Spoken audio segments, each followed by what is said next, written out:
Am I the idiot for telling my girlfriend that we're done if she doesn't want another kid in the future? Background: I'm 28 with no kids. My girlfriend is 26 and has an 8-year-old son from her previous relationship. She was with the guy since they were kids, but when she got pregnant, he dropped the ball. She had it pretty hard during the early years, and it was a huge struggle for her to balance work, school, and her son. She made it work and is now in law school. The kid's dad made a change about 3 years back when his own father died and has since been helping. We've been together for a year and 2 months and I really do love her. However, when we first got together, she did mention that she doesn't see herself having other kids because it was incredibly hard. She values her time alone when her kid is away, and she wants to travel with her son being that he's bigger now. Also that she has a school-age kid and doesn't want to start over with an infant. It was too early for me to complain about it or try to change her mind. It wasn't brought up again for some time. Fast forward to last night. We were watching something and I mentioned that my coworker has left work to have her 4th kid. She said that she couldn't imagine having that many kids. I got a little offended that my parents had 5. She told me that that's what worked for my parents, but it wouldn't work for her. I asked why and she listed the reasons above and that 4 kids is just excessive. I tried to reason it down to 3 or even 2. She said she doesn't want any children but her son.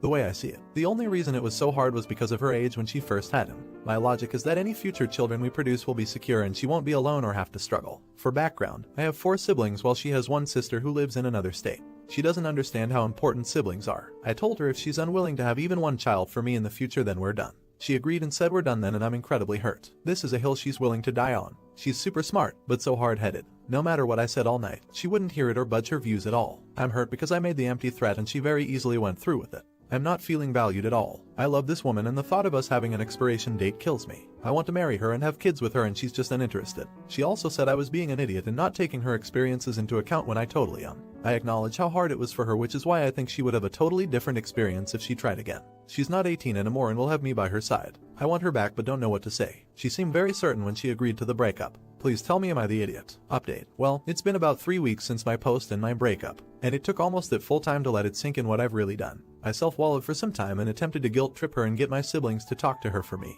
What a mistake that was. She called and ripped me a new one worse than you guys did. She told me that she was thrilled we're not together and that I'm manipulative and disgusting.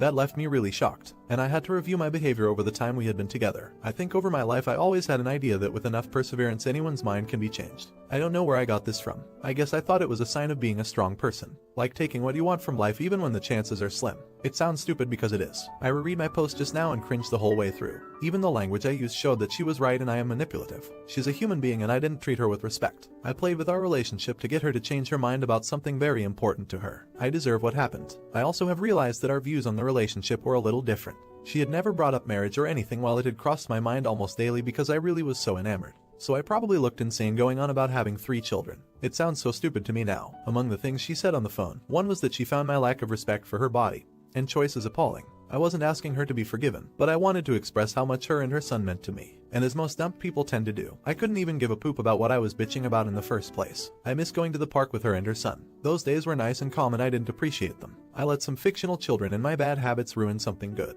I have a lot of self-reflecting to do, and while I'm still sad, I know now that her dumping me was really for the best. Thanks guys for being honest. You're the idiot, considering she told you this pretty much from day one. You're also an idiot for making an empty ultimatum about it and then whining about how she called your bluff. You complain about not feeling valued when you aren't listening to or valuing her input at all. YTA. J. Justice, if someone doesn't want kids you can't make them. The sibling thing isn't really an argument at the moment. You are looking at a 10-year gap and it's very rare to get a sibling relationship with that kind of gap. Now, for the next story. Am I the idiot for not wanting my sister's gross dress? Recently, my cousin got engaged and is planning to wed next month. He gave our family money to buy a dress for the wedding. Let's say it's around $600 to split up against 5 family members. My sister, female 21, bought 2 expensive dresses for the wedding. She said she initially planned to buy one but somehow ended up buying 2 as she really liked both. My brother, male 14, got himself a really good suit. Not expensive as my sister's but still pretty good. My parents also got themselves nice dresses and I, female 19, was the last one. Turns out every single dollar is spent. Before you ask why I didn't buy it sooner, I thought we'll all get together but my sister and brother went shopping one day. I had an internship that day. My parents also went after that. When I asked about it, my parents just told me to borrow one of my sister's old dresses. I simply refused and asked them to buy me a new one. Then they told me if I buy a new expensive dress instead of wearing my sister's, I won't be buying clothes for the next couple of months, which I can't because I'll be needing casual clothes for wearing at home and for going out. Let me tell you what, being a middle child sucks. All my life, I've been either using my sister's or buying the cheap ones compared to my sister. Not just clothes, literally everything. Even my college fund was used for my sister, just because I was able to secure a 95% scholarship. I'm a really good student. They did ask me before taking the money out. I said okay because it happens every time. All the money they've saved for me or they gave me has been taken back by parents or sister and only paid back a little so far. So am I the idiot? Thank you so much for all your opinions. It was really helpful. As many of you were saying, I've decided to stand up for myself and I'm not going to accept this kind of treatment anymore. Back to the story. I called my cousin and told him about what happened. He understood the situation and called my parents. With my mom asking about the wedding plans, he casually mentioned that he saw a cute dress which will suit me and that I haven't bought any dress yet. I should buy that one. So he asked for a refund of my share. My mom tried to manage the situation by saying that I already have one, but he was firm in buying the one he saw. This was all made up by my cousin to ask for the money in a non-hurtful or non-suspicious way. Eventually, my parents transferred my share of money to him.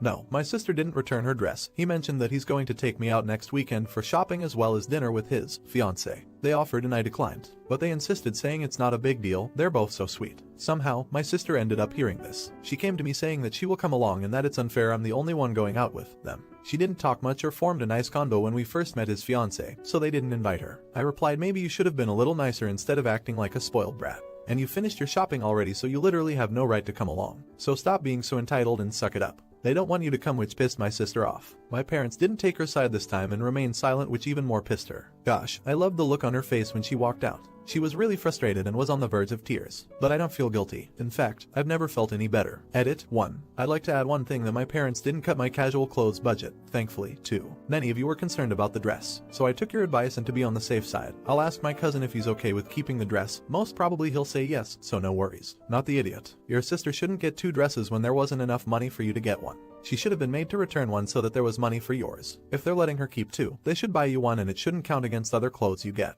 It should count against hers because she's the one who got an extra dress she doesn't need for the wedding. Now, for the next story. Am I the idiot for making my teenage son and daughter share a bedroom? My husband unexpectedly passed away a few months ago, and I became a single mother to 3 kids. Age male 16, female 14, and female 2. Due to the significant decrease of income, I was no longer able to continue renting where we were, and all I can afford is a 1-bedroom apartment. Currently, I am sleeping in the living room with my youngest female 2. I gave the bedroom to my male 16 and female 14 and asked them to share in the meanwhile. I tried adding a privacy screen in the middle so they feel like they have their own space, but they are telling me that this isn't acceptable. Each of my kids used to have their own rooms, so this is a massive change for them. I have been looking for a better paying job for months and so far have had no luck. I can't get a second job because I can't afford to pay someone to care for my daughter female 2 outside daycare hours. Neither of my kids male 16 and female 14 are willing to help, and they say my youngest is not their responsibility. I know this situation isn't ideal, but I don't know what else I can do. For the past month, I've not been eating anything for 2 days a week and just telling the kids I'm trying out the fasting trend for weight loss purposes. But the truth is, I can't afford to feed us all, and I have been using the food bank. Prior to this, I had never had to use food bank services before, and I am so thankful that it exists. I am both thankful and deeply ashamed at the same time. Would I be the off for telling my teens that they must share the bedroom? Would it be better if I suggested my son sleep in the living room with me and have both my female kids share the bedroom instead?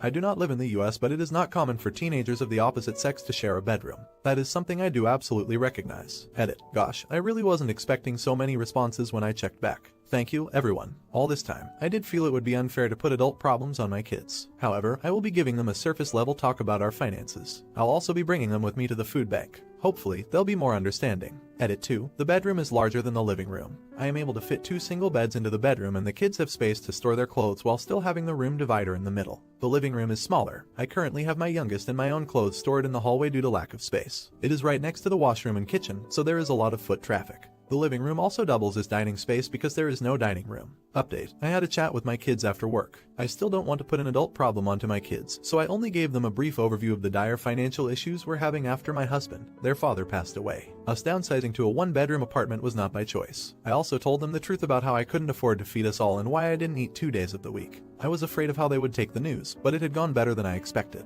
My kids will be coming with me to the food bank for the next trip to help out. In terms of the rooming situation, both my older kids agreed that they did not want to share a room with my youngest female too, because she frequently wakes up at night and also has accidents. They also don't want to share with me because I get up much earlier than them to work, and it would disrupt their sleep. They would rather share the room with each other while I continue to sleep in the living room with my youngest. My male 16 and female 14 told me that their friends were saying no kid should ever have to watch their sibling because they didn't create them. They've been told by their friends that it's parentification to be asked to babysit for even an hour, and it is never okay in any circumstance. That was why they kept calling me an idiot when I asked if they could help with childcare so I could get a second job. Now that they know how bad the situation is, my son said he wants to find a part-time job to help contribute. My daughter apologized and said it wasn't that she hated me or her sister. Both my son and daughter said they are willing to help take care of the youngest so I can get a second job. Hopefully, I can find something soon and be able to move to a larger space. You're the idiot. They are kids and you are trying to take that away from them. Yes, I can see where you are coming from, but you understand that you are asking too much. You need to take a hard look in the mirror and do better. Not the idiot. Explain to the kids what is happening and that you are trying to fix the situation. Take them to the food bank with you. They need to know that you're doing your best during a difficult time. You don't need to hide this from them.